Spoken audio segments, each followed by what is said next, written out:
So hey what's ever it's better welcome back to my YouTube channel again. So আজকে আমরা এই card কিনতে চলেছি কয়টা, দুইটা বিছানা। এর আগেও আমি তিনটা না চারটার জন্য কিনছি। সো দুইটা কিনে ফেলছি, আমার কাছে আচ্ছা আর মাত্র দুইটা। সো ওই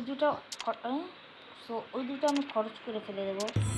এই তো আমার কাছে এটা জিরো জিরো হয়ে গেছে। সো এখন দেখা যাক আমার ভাগ্যে কি বাঁধে। দেখতে পাচ্ছি যে এখান থেকে আমি বেশি কিছু কালেক্ট করি, মানে এটা পেয়েছি, এটা পেয়েছি, এই প্যান্টটা পেয়েছি, আরও কার্ড অনেক কিছু পেয়েছি। আর এখান থেকে তো কিছু পার্মানেন্টলি দেয় না। আর গানের এখান থেকে এই যে মাত্র এইটা আমি পার্মানেন্টলি পেয়েছি। শুরু করে দেয় দেখি কী পাচ্ছি আমরা। এই কার্ডটা বেঁচে গেছে, হচ্ছে জামা কাপড়। ও কিছু বাঁধলো না, ভাগ কিছুই নেই। সে দেখো এবার কী বাঁধে, এগুলো চাই না তো আমার। ওইটা বাঁধছে মাত্র। সো এই ছিল আজকের ভিডিওটা এই পর্যন্ত। ভালো লাগলে লাইক কমেন্ট শেয়ার করবেন। বাই।